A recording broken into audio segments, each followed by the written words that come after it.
বিখ্যাত TV show সিআইডিকে কেন বন্ধ করে দেওয়া হয়েছে? তাছাড়া আহাট সহ বেশ কয়েকটি জনপ্রিয় টিভি শোকে কাউকে কিছু না জানিয়ে বন্ধ করে দেওয়া হয়েছে। কিন্তু কেনই বা এই টিভি শোগুলো বন্ধ করে দেওয়া হয়েছে, এর পেছনে আসলে কি কারণ ছিল? আজকের এই ভিডিওতে আমরা জানতে চলেছি বিখ্যাত টিভি শোগুলি এবং বিখ্যাত কার্টুন সিরিজগুলি কেন বিভিন্ন দেশে বন্ধ করে ফেলা হয়েছে। তো ভিডিওটি শুরু করার আগে নতুন দর্শকেরা চ্যানেলটি সাবস্ক্রাইব করে ফেলুন। নাম্বার 1, আহাট।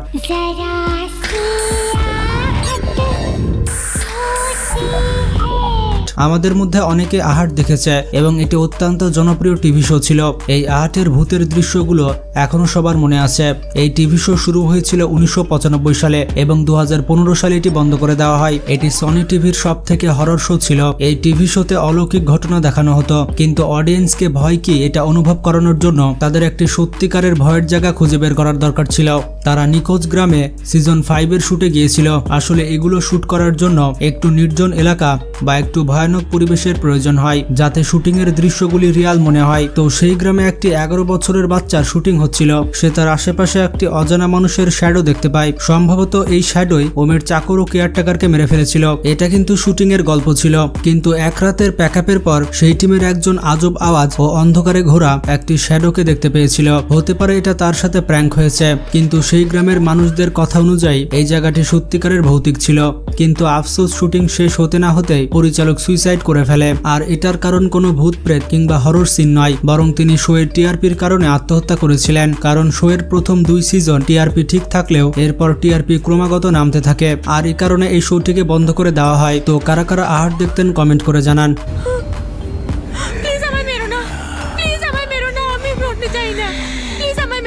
Number 2, CID.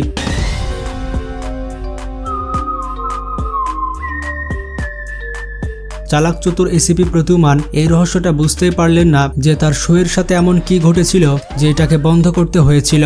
এসিপি প্রতিমান এই নামটি বাচ্চা থেকে পুরো সবাই চিনে। টানা 20 বছর ভারতীয় টেলিভিশনে রাজ করেছে সিআইডি। দীর্ঘ সময় ভারতীয় টেলিভিশন প্রেমীদের রহস্য ও রোমাঞ্চে রসদ জুগিয়েছে সিআইডি। এই শোটি আচমকা কেন বন্ধ করে দেওয়া হয়েছিল? সিআইডি কেন বন্ধ করে দেওয়া হয়েছিল তা এখনো পর্যন্ত জানে না এসিপি প্রতিমান। পর্দাতে কোনো এক জাদু মন্ত্রে তিনি সকল অপরাধের কিনারা করতেন, অথচ সিআইডি বন্ধ করে দেওয়ার রহস্যটি এত বছরেও সমাধান করতে পারেননি তিনি। একটি ইন্টারভিউ টাইমস অফ ইন্ডিয়াকে এসিপি প্রতিমান জানায় সিআইডি অফ ইয়ারে যাচ্ছে। এই খবরটি তিনি শুনেছিলেন শুক্রবার এবং তখন সালটা ছিল 2018 এবং তাদেরকে বলা হয়েছিল 3 দিন পর অর্থাৎ সোমবারে সিআইডির শেষ পর্ব শুট করা হবে। এমনকি প্রযোজকরাও জানতো না যে এটার আসল কারণ কি, কারণ এটা সম্পর্কে সম্পূর্ণ সিদ্ধান্ত ছিল সোনি চ্যানেলের। সোনি চ্যানেলের সিদ্ধান্তর কারণে সিআইডিকে বন্ধ করা হয়েছে। কোথায় পালাচ্ছে ডক্টর শেখর? তোর আত্মার এই খেলা খতম। Number 3, তাকেশিশ castle.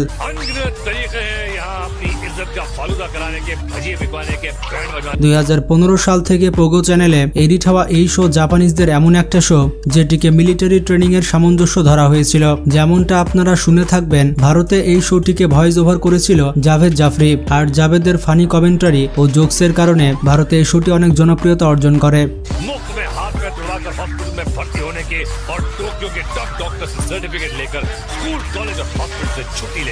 কিন্তু পর্দার পেছনে এই জাভেদকে শোয়ের জন্য অনেক কম পারিশ্রমিক দেওয়া হতো। একটি ইন্টারভিউ জাভেদ বলেছিল টাকেশিয়াস ক্যাস্টেল শোয়ের প্রায় 150 এপিসোডের ভয়েস তিনি একাই দিয়েছিলেন। প্রথমে জাভেদকে ডাবিং করার জন্য অনেক কম পারিশ্রমিক দেওয়া হতো, আর এতেও তিনি কিছু বলেছিলেন না, কারণ তার এই প্রজেক্টটি এবং শোটিকে অনেক ভালো লেগেছিল এবং তার ভয়েসের কারণে শোটি অনেক হিট হয়েছিল। আর এরপর জাভেদ জাফরি অনেক বেশি টাকা চেয়েছিলেন, কিন্তু এর পরিবর্তে করা হয় তাকে রিপ্লেস।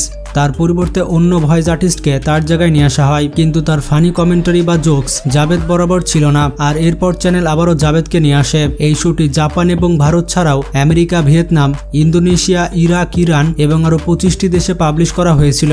প্রত্যেকটি দেশে আলাদা আলাদা নামে শোটিকে প্রচার করা হয়েছিল। আর এই শো এর কমেন্টারির কারণে শোটিকে বন্ধ করা হয়েছিল। কারণ আপনারা যদি এর ব্রিটিশ ভার্সন দেখেন তাহলে সেখানকার সব জোকসই ছিল অ্যাডাল্ট, কারণ সেখানকার লোক এটাই প্রেফার করে। প্রত্যেকটি দেশে দেশে আলাদা আলাদাভাবে কমেন্টারি করার কারণে শোটির বাজেট অনেক বেশি হয়ে যায় আর সেই তুলনায় রেভিনিউ অনেক কম হয়েছিল আর লসের মুখ দেখার কারণে 1990 সালের দিকে শোটিকে বন্ধ করে দেওয়া হয়। তো কারা কারা এই শোটি দেখতেন কমেন্ট করে জানান। कि जापानी सेनाओं के कमांडर ने मान लिया है कि इस शो में जीतना मिलिट्री की ट्रेनिंग करने से ज्यादा मुश्किल है।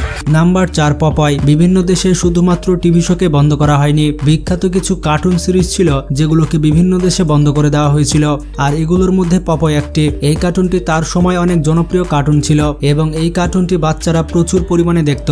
শুধুমাত্র এই কার্টুনকে দেখে তখনকার বাচ্চারা প্রচুর পরিমাণে পালং শাক খেত। শুধুমাত্র পালং শাকই নয়, যত ধরনের সবজি ছিল বাচ্চারা সব ধরনের সবজি খেত। ওই সময় আমেরিকাতে শাকসবজির উৎপাদন 35% বেড়ে গিয়েছিল। যেহেতু প্রত্যেকটি বাচ্চা পপয়কে অনুসরণ করত, তাই সেই কার্টুনটির ভালো অভ্যাসের পাশাপাশি বাচ্চারা খারাপ অভ্যাসও ধরে ফেলেছিল। আর পপয় কার্টুনের খারাপ অভ্যাস ছিল স্মোকিং পাইপ মুখে নিয়ে ঘুরে বেড়ানো। এই স্মোকিং পাইপের কারণে পপয় কার্টুন আস্তে আস্তে তার জনপ্রিয়তা হারায়। পপয় কার্টুনটি পুরোপুরি ব্যান হওয়ার আগে আমেরিকা এবং জাপানে কিছু পর্ব ব্যান করে দেওয়া হয়েছিল, কিন্তু যখন এই সিগারেট খাওয়ার বিষয়টি আসলো তখন এই পপয় কার্টুনটি পুরো পৃথিবীতে ব্যান করে দেওয়া হয়েছিল। দেখতে পেলেন শুধুমাত্র একটি সিগারেট একটি কার্টুন সিরিজকে পুরো পৃথিবীতে ব্যান করে দিয়েছে। তাই আপনার জীবন ধ্বংস হয়ে যাওয়ার আগে সিগারেট খাওয়া বাদ দেন। এটি হচ্ছে সেই মানুষ যাকে দেখে পপয় কার্টুনের ক্যারেক্টার ডেভেলপ করা হয়েছিল। আসলে এই ব্যক্তি একজন ওয়েটার ছিল, কিন্তু তার নাবি খাওয়ার অনেক শখ ছিল, যার কারণে এই ব্যক্তি সবসময় তার মুখে স্মোকিং পাইপ রাখত আর এই কারণে তার একটি চোখ ছোট আর একটি চোখ বড় হয়ে থাকতো। ডেভেলপাররা তখন তার নাম দিয়েছিল পপ আই আর এটি থেকে কার্টুনের নাম হয়ে যায় পপয় কার্টুন। নাম্বার 5 উইনি দা পু। এই কার্টুনটিকে আপনারা অনেকে দেখেছেন। এই কার্টুনটি কখনোই প্যান্ট পরতো না। এই কার্টুনটি প্যান্ট না পরে নাচানাচি করত। এটা দেখার পর পোল্যান্ড কান্ট্রি পুরোপুরি খেপে যায়। পোল্যান্ডের সরকার বলেছিল এই কার্টুনটি দেখার পর ওই দেশের ছোট বাচ্চারা প্যান্ট পরা বাদ দিয়ে দিয়েছিল এবং তারা প্যান্ট ছাড়াই বাড়ির বাইরে চলে যেত। এই কারণে পোল্যান্ডে এই কার্টুনটিকে ব্যান করা হয় আর পোল্যান্ডের দেখা দেখি চায়নাও এই কার্টুনটিকে ব্যান করে দেয়। কিন্তু চায়না দেশটি ব্যান করেছিল তার কারণ হচ্ছে এই কার্টুনটির ক্যারেক্টারের মাধ্যমে শি জিনপিংকে ব্যঙ্গ করা হয়েছিল। এই মিমসটি এতটাই ভাইরাল হয়ে গিয়েছিল যে চায়নাতে প্রেসিডেন্টকে নিয়ে সবাই মিমস তৈরি করছিল। For finding a snack unless all the honey is gone. তো বিভিন্ন দেশে বিভিন্ন কারণে টিভি শো এবং কার্টুন সিরিজকে ব্যান করা হয়েছে কিংবা পুরোপুরি বন্ধ করে দেওয়া হয়েছে। আপনার পছন্দের টিভি শো কোনটি ছিল কমেন্ট করে জানাতে ভুলবেন না। আজকে এ পর্যন্তই। ভিডিওটি ভালো লাগলে বেশি বেশি শেয়ার করতে পারেন। ভালো থাকবেন, টেক কেয়ার।